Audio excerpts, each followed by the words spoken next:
तो गाइस स्वागत है आपका फिर से हमारी एक नई वीडियो में। आज की इस वीडियो में हमारे सामने रखी हुई है एक्साइड मैजिक की पीसीबी, जिसके अंदर हमारी चार्जिंग की प्रॉब्लम देखने के लिए मिल रही है। इसका डिस्प्ले पैनल जो है वो हमने कनेक्ट कर रखा है। यहाँ पर देखिए डिस्प्ले पैनल हमने कनेक्ट कर रखा है। पीसीबी हमारी मेन सेंस अच्छे से कर रही है, लेकिन चार्जिंग के एम्पीयर जो है इसके नहीं उठ रहे हैं। चार्जिंग ये हमारी नहीं कर रही है। क्लैंप मीटर इसके अंदर हमने यूज किया हुआ है ताकि आप चार्जिंग के एम्पीयर जो है वो अच्छी तरह से देख सके, लेकिन यहाँ पर चार्जिंग के एम्पीयर नहीं उठ रहे हैं, इसलिए जो है ये प्रॉब्लम आ रही है। तो सबसे पहले देखिए पीसीबी को मैं मेन से कनेक्ट करता हूँ। मेंस की आवाज़ आई और यहाँ पर मेंस और चार्जिंग की एलईडी बाकायदा ग्लो होने लगी है। लेकिन यहाँ पर अगर आप देखेंगे मल्टीमीटर के अंदर कोई भी वोल्टेज जो है वो हमारे नहीं उठेंगे, ना ही कोई हमारे एम्पीयर उठेंगे। इस पीसीबी के अंदर एक बात और है कि इसके जो चार्जिंग एम्पीयर है वो हमारे कुछ टाइम के बाद आते हैं और धीरे धीरे धीरे धीरे करके इसके एम्पीयर जो है वो बढ़ते हैं। लेकिन दोनों ही कंडीशन के अंदर पीसीबी के अंदर ना ही एम्पीयर उठ रहे हैं और ना ही इसके अंदर चार्जिंग आ रही है। तो यहाँ पर थोड़ा देर में आपको वेट कराता हूँ ताकि आपको ये ना लगे कि चार्जिंग के अंदर कोई प्रॉब्लम है। तो जल्दी से देखिए इसके अंदर हम देखते हैं कि क्या प्रॉब्लम है। यहाँ पर आप देखेंगे तो अभी भी चार्जिंग के कोई एम्पीयर जो है वो इसके अंदर नहीं उठे हैं। अब मैं क्या करता हूँ कि पीसीबी को पलट देता हूँ और आपको इसकी ट्रेसिंग करने का तरीका बताता हूँ।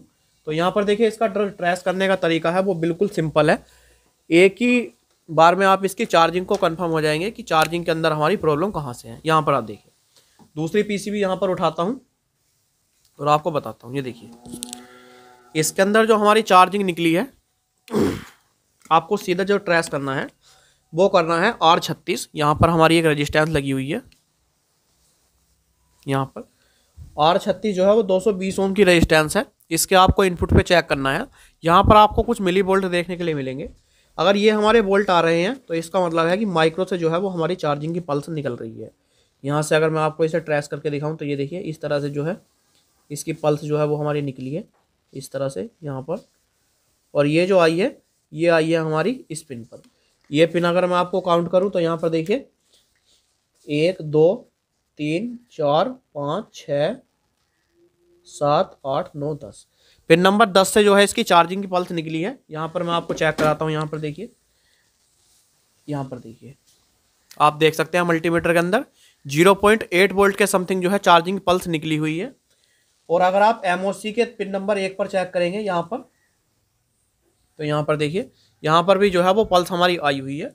लेकिन चार्जिंग के एम्पीयर जो हमारा ना उठने का कारण है वो क्या है, तो यहाँ पर थोड़ा मैं आपको समझाने की कोशिश करता हूँ। देखिए पीसीबी मैंने डिस्कनेक्ट कर ली है।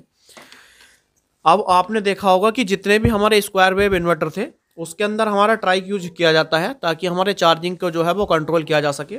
और ट्राइक को हमारी 220 वोल्ट की सप्लाई देने के लिए एक रिले यूज की जाती है। लेकिन एक्साइड मैजिक के अंदर क्या होता है कि इसके अंदर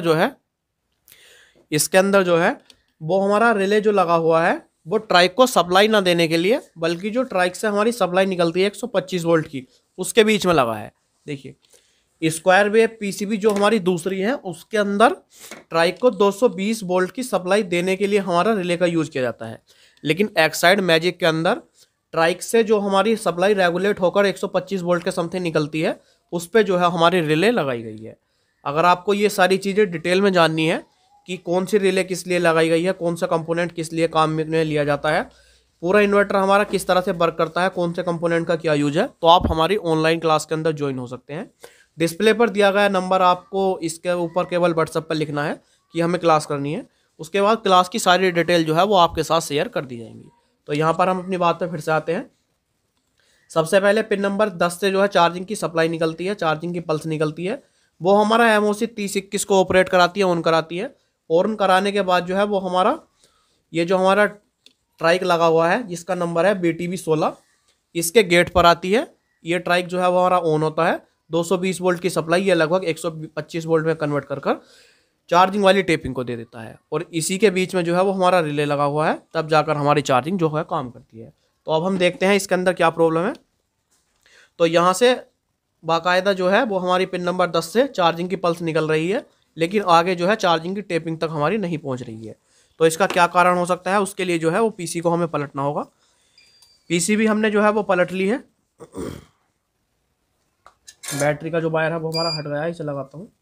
अब देखिए इसके अंदर जो है वो हमारे आ गई है सप्लाई। अब यहाँ पर आप देखिए, ये जो है ये वाला वायर ये हमारा चार्जिंग टेपिंग का है। तो अब मैं इसे फिर से सीरीज से कनेक्ट करता हूँ। अब देखिए, अब हमें इसका जो चेक करने का सिंपल तरीका है वो क्या है कि यहाँ पर एक प्रोब जो है मैं इसकी न्यूट्रल करता हूँ और दूसरी जो हमारी इनपुट है यहाँ पर जो हमारा इनपुट आया है यहाँ पर लगाता हूँ। तो यहाँ पर देखिए 265 वोल्ट के समथिंग जो है इनपुट सप्लाई आई है। अब मैं चेक करूँगा कि इसकी जो चार्जिंग टेपिंग पर है उस पर कितने वोल्ट है। तो यहाँ पर देखिए 0 वोल्ट के समथिंग आए हुए हैं। अब ये देखिए, मैंने आपको अभी बताया था कि इसके अंदर जो चार्जिंग के लिए हमारे रिले लगाई गई है वो हमारी जो ट्राइक लगा हुआ है, ट्राइक से जो हमारे रेगुलेट वोल्ट होते हैं उसके बाद लगी हुई है। तो यहाँ पर देखिए, ये जो हमारी सप्लाई है वो इस पॉइंट पर आकर स्टॉप होगी। यहाँ पर देखिए सप्लाई आ रखी है, लेकिन इस जगह जो है वो हमारी कोई भी सप्लाई नहीं आ रही है। और ना आने का कारण क्या हो सकता है कि या तो हमारी रिले जो है वो ऑन हो, क्योंकि यहाँ पर अगर आप देखने की कोशिश करें तो जो ट्राइक की सप्लाई आई है वो हमारे रिले के एनसी पॉइंट पर आई है। एनसी पॉइंट मतलब होता है जब हमारे रिले ऑफ होगी तो ये पॉइंट जो है वो हमारा इसके साथ कनेक्ट हो जाएगा और ये जो सप्लाई है वो हमारी आ जाएगी।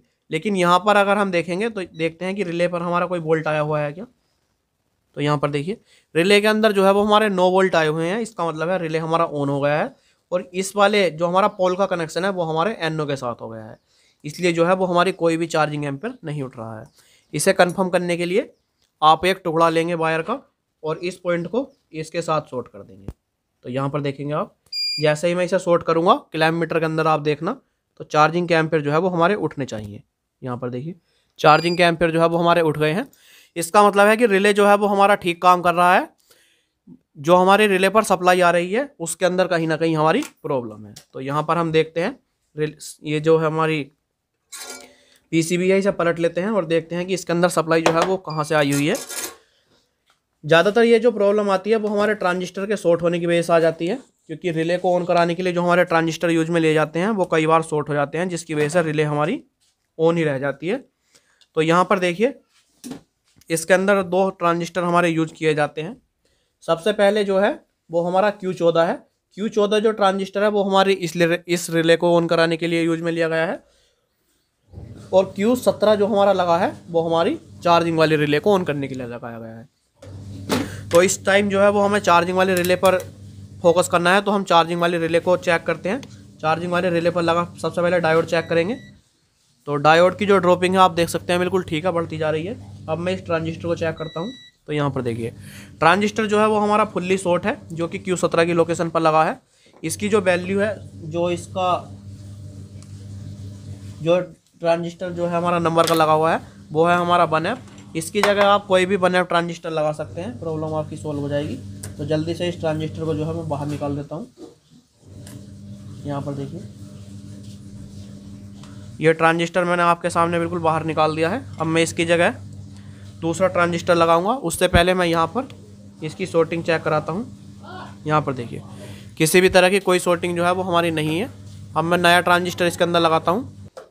ट्रांजिस्टर इसका चेंज कर दिया है। अब इसकी रीडिंग हम फिर से देखते हैं।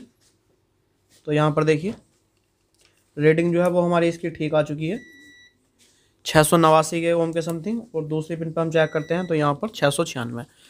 अब इसकी चार्जिंग को हम फिर से लगा के चेक करते हैं। पहले जो है इसके चार्जिंग एम्पेयर हमारे नहीं उठ रहे थे, अब हम चेक करते हैं।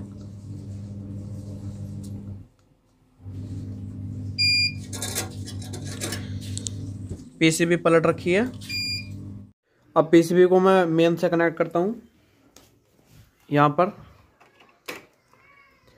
ये देखिए मेंस की LED ग्लो हो चुकी है, चार्जिंग की LED हमारी ब्लिंक होने लगी है।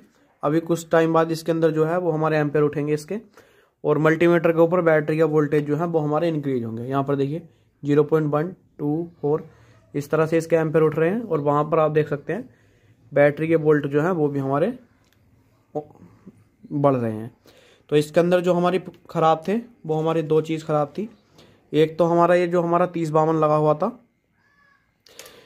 एक तो हमारा ट्रांजिस्टर जो था वो ख़राब था। ट्रांजिस्टर हमने चेंज किया, चार्जिंग एम्पेयर आ गए।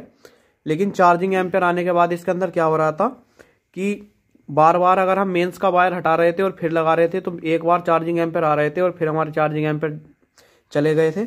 उसके बाद हमने क्या किया कि इसकी जो हमारी 3021 आईसी लगी हुई थी, MOC 3021, यहाँ पर आप इसका नंबर देख सकते हैं, ये हमारी ख़राब थी तो मैंने इसे चेंज किया। अब इसकी प्रॉब्लम जो है वो सोल्व हो चुकी है। प्रीसेट इसके अंदर जो था वो हमारा येलो वाला लगा हुआ था, तो मैंने वापस से जो इसके अंदर इसका जेन्युइन प्रीसेट है ब्लू कलर वाला, ये हमने लगा दिया है। अब PCB जो है वो हमारी ऑन हो चुकी है। यहाँ पर देखिए वायर निकाल दिया, एम्पेयर जो है वो चले गए। अब मैं वापस से लगाता हूँ, मेन आ चुकी है। यहाँ पर देखिए चार्जिंग की LED जो है वो हमारी ग्लो हो चुकी है। और अभी इसके अंदर एम्पेयर आएंगे। पहले इसके अंदर क्या था कि कभी हमारे एम्पेयर आ रहे थे और कभी नहीं आ रहे थे। अब इसके एम्पेयर जो है वो आ चुके हैं, आप देख सकते हैं।